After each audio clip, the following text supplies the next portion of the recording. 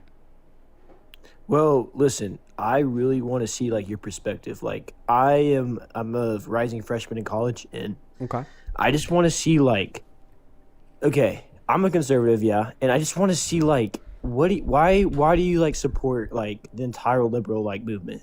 Oh, because it's based. Well, actually, I'm a little bit more of a progressive. I'm kind of on a little stranded island in the middle of nowhere politically.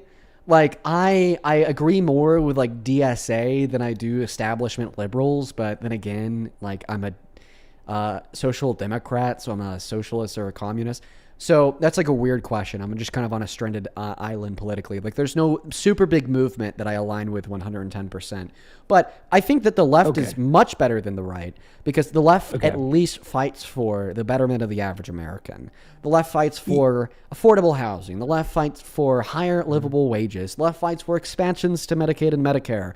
The left fights for things that actually fucking matter. The right fights for what? Stealing elections, 2020, Trump's fake elector plot, J6, new wars, Trump's war in Iran, actively making the conditions for the average American worse off. Gas prices are soaring. Grocery prices are way up because of his war, taking healthcare away from a bunch of people, and now like brazenly attacking the Constitution and having SCOTUS check you on your illegal EOs. Fighting for billionaires. Fuck, fighting for trillionaires. Why is Donald Trump more focused on Elon Musk, the trillionaire, inviting him into the Oval, inviting him into the administration, focusing his attention on him, and then turning around and fucking the average American over by saying he wants housing to be more expensive when the largest cost of living crisis for the average American right now is housing? It's nuts. It's nuts. That's why I agree with the left over the right. Yeah, okay. Well, so listen. I'm not like, I understand Trump. Like, dude, I know he's not perfect. I know that. But there's just a certain standpoint where like my value aligns with the conservative movement. Like what you know what I'm saying. What values do you hold that you think are represented by the Trump administration? I'm a Christian. Not represented by the Trump administration. He depicted himself as God. He started a war killing kids. Definitely anti-Christian. I know he's not perfect. And I'm just saying, like 30,000 confirmed lies. In Matthew, God says the way that you treat those with lesser than yourself is the way that you're treating the Lord your God. Trump says we're gonna fucking kill all poor people with a big beautiful bill, taking their healthcare away, food stamps away, reducing their purchasing power, and then he illegally taxes them with his tariffs, $92 billion, and then he refuses to pay out food stamp benefits for 12 million starving American children illegally during the last 12 days of the government shutdown. I don't think that Christianity is represented by the right. I think that Christian values are values we probably see most represented by like somebody like Zoran Mamdani compared to any other American politician today. But like, isn't he like a socialist? Yeah, he is. Like, I don't get that. Listen, like, I'm so open to like switching sides. Socialism in America, it's just the government controlling major industries. Okay. Like healthcare, aviation, a handful of others. That's really the socialism that Zoran Mamdani believes in. But we don't even need to have a conversation about that because it's unconcerned to why Trump sucks. Yeah, I hear you. No. Can you name one shining example of the Trump administration representing Christianity well? Honestly, no, I can't. Like, I guess that's. But what about the left side though? Like, what have they done? Helping the poor, helping. And I feel like we've probably done that sick. Too. And actually, no. Really, all major policy that has helped low-income Americans more than anybody else has been passed by the Democrats. Okay. Priscilla, I forget her last name. Her first name is Priscilla. She ran daily lives on TikTok for like 4 years. And the background that she'd have every single day is name one bill passed by the Republicans that help poor people more than anybody else. And after 4 years of doing this, she was able to find, what was it? Like one bill that the Republicans passed that kind of helped poor veterans ever. Social Security, Democrats. Medicaid, Democrats. Medicare, Democrats. ACA, Democrats. Food stamps, Democrats. Section 8, Democrats. Most public infrastructure, public education, Democrats. Okay. Well, all right. Well, I mean, it's great points. And honestly, like, would you say I should become a Democrat? Like, would you say I should? I think at the minimum that you should just become concerned with what matters. Okay? Become concerned with voting for and supporting politicians that will make the material conditions better off for the most people as possible. The reason why I say that is because sometimes you're going to have people who do not align with the Democratic Party, like Democratic Socialists, people in the DSA, who are running against people in the Democratic Party who are then better than those in the Democratic Party. But like for the most part, be a Democrat. Vote blue. Okay. Last thing, like, so listen, I really just want America to succeed. And I mean, I think that, would you agree sometimes the Democrats are not right? Like, same for like right side too. Yeah. So like both ways they can be wrong and the right side can be wrong. And sometimes we just gotta but vote for imagine the right person. Imagine you had two calculators, okay? One calculator miscalculated the equations you wanted it to equate 1% of the time. The second calculator miscalculated the equations that you want it to equate 95% of the time. I don't know about you, bro. I'm only ever going to pick up that first calculator. Yeah. Yeah, I know. I see what you're saying. It's just, man, it's just hard. Like, it's hard. Like, the way I see, like, I've been put on, like, my friends are all MAGA, my family's MAGA. Like, I just think that, like, I don't know how to describe it. It's just like a fine line. Like, Man, Democrats are crazy. Dude, you don't and, need to describe it. I know what you mean. I was there myself. Yeah. A lot of my family's still MAGA, dude. You should see how fucking nerve-wracking Thanksgiving is, dude. It's nuts. Same thing with a lot of people that I grew up with. A lot of my friends from early in life were very strong Republicans, and it's so cool seeing them come around now, finally being like, "Oh, Trump sucks." I mean, even in college, you know, my best friend my freshman year of college was on the right. But then after I really started getting into what I do now he's like not on the right at all. And it's just so cool. But anyways, the point is I understand what you mean when you say that it just seems to be the social norm to be MAGA and like Democrats are like these weird freaks, but it's not true. Yeah. Oh, well, that's great, man. And that's all I really want to talk to you about. And I really appreciate you just talking to me and describing it. I mean, I really do appreciate it. And I have a new perspective on all of this. And I'll keep it in thought, man. I appreciate you for coming up. You have a good night. All right, you too. Yeah, take care. Take care. By the way, I'd say the first step is just to be a quiet Democrat. Like, that's kind of how it goes for people that are in like MAGA social circles, friends and family, and like wherever you live in your local community. The first step is to be a quiet Democrat. Don't tell anybody, bro. And when anybody's like, Trump is great, just kind of go along with it, even though you know deep down you disagree with them. That's the first step. And it's a necessary first step. The reason why that's a necessary first step is because if you never take that first step, then you're never going to take the second step. If you never take the second step, you're never going to take the third step.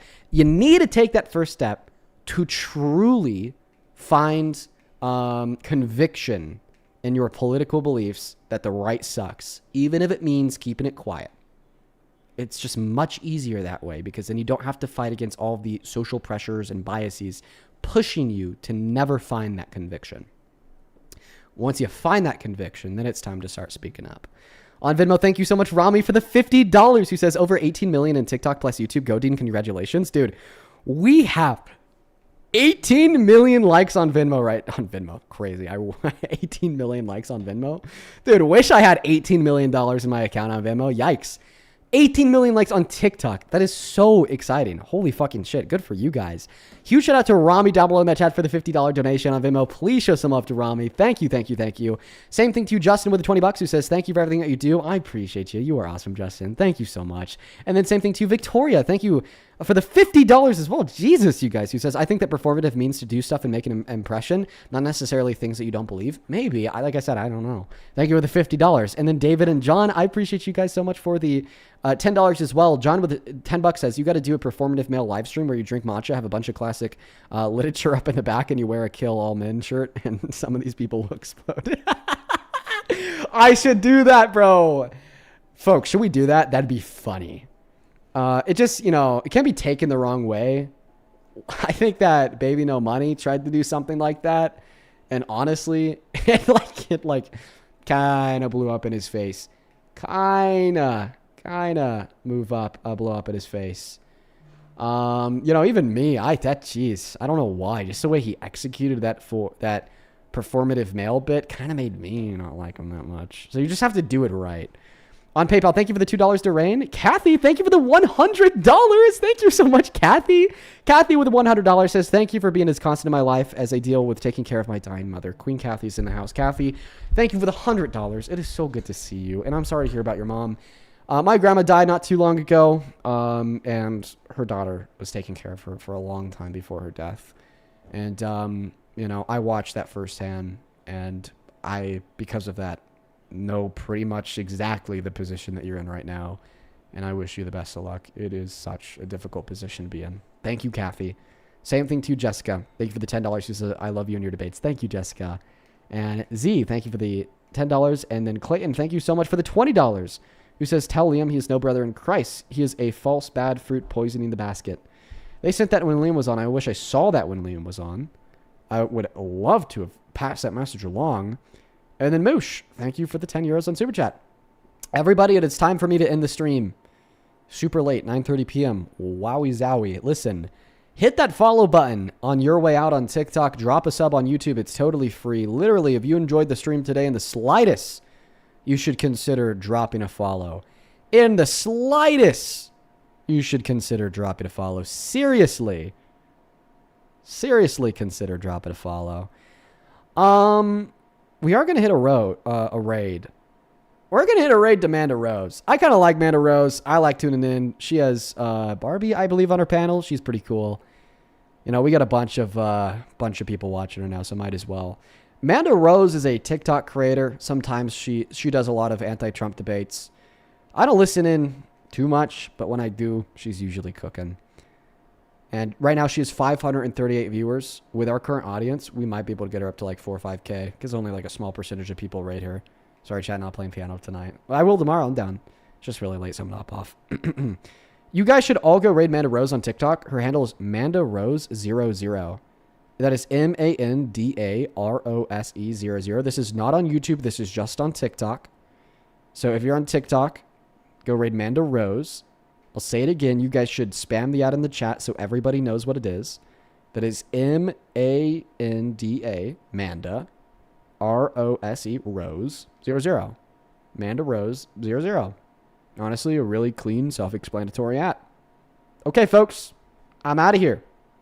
Peace, love, good night, and goodbye.